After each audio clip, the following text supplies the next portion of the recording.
Az elmúlt egy hétben két jelentős, a menekültügyet érintő bejelentés történt. A második, ami időben közelebb áll hozzánk, a március 9-i kormánybejelentés, miszerint elrendelik az egész országra a tömeges migráció okozta válsághelyzetet.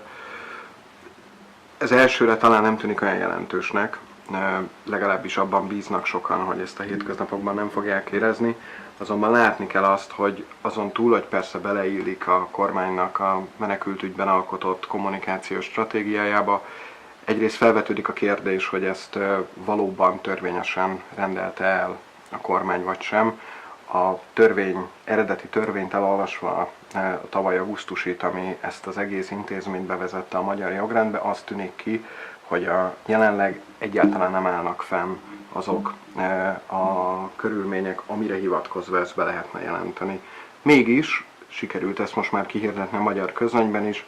Ez például olyan következményekkel jár, mint hogy a honvédségnek fegyverhasználati joga van mostantól például a határon, és hát egy csomó olyan gyakorlati változást is hozhat, vagy megerősíthet, amit már láttunk korábban, például a katonai járőrözést egyenruhásan, fegyveresen a nagyobb városok, nagyobb, forgalmasabb csomópontok környékén, amik belőlem biztosan nem biztonságosabb érzetet váltanak ki, más kérdés, hogy erről az állampolgárok többsége hogyan gondolkodik.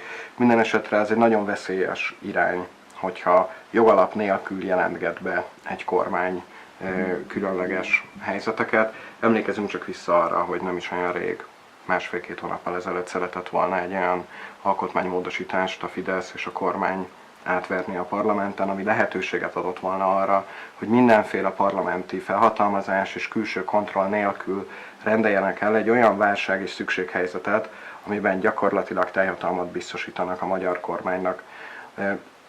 Ennek lehet például egy nagyon jó próbája az, hogy ez a mostani válsághelyzet mennyire törvényesen lett elrendelve.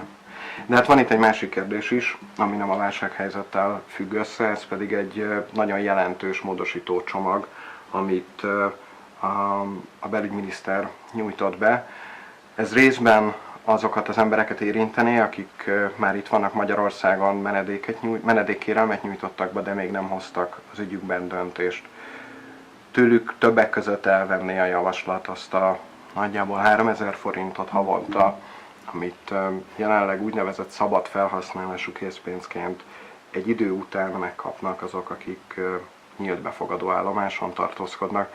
Ebből a pénzből a menedékkérők általában vagy élelmiszert vásároltak, vagy, és leginkább erre költöttek, megpróbáltak tartani a kapcsolatot családtagjaikkal.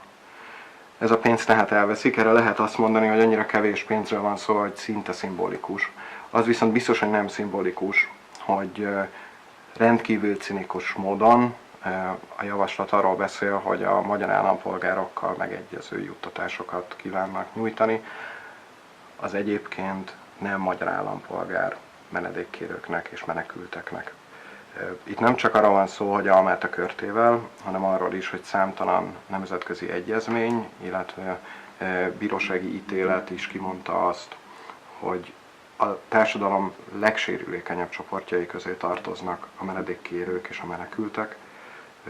Magyarországnak pedig kötelessége ezeknek az embereknek a legalább minimális támogatása.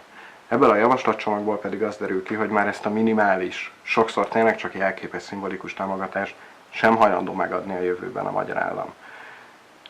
Vonatkozik ez egyébként a már elismert menekültekre is, akiknek eddig rászorultsági alapon például lehetőségük volt egy integrációs szerződést kötni a bevándorlási hivatallal, aminek a keretében legfeljebb 2 évig folyamatosan csökkenő ütemben valamilyen készpénz juttattak számukra azért, hogy egyrészt emberhez méltó lakhatási körülményeket tudjanak teremteni, másrészt például gyermeküket be tudják iskolázni, vagy be tudjanak iratkozni egy magyar nyelvtanfolyamra, vagy valamilyen olyan képzést el tudjanak végezni, aminek köszönhetően egyrészt a tudásuk elismerést nyer, másrészt pedig munkát tudnak vállalni. Az már tavaly látszott egyébként a nyári krízis kapcsán, hogy a szervezett civilek, illetve az ilyen grassroots önkéntesek munkája nélkül fél perc alatt összeomlott volna a magyar menekültügyi rendszer.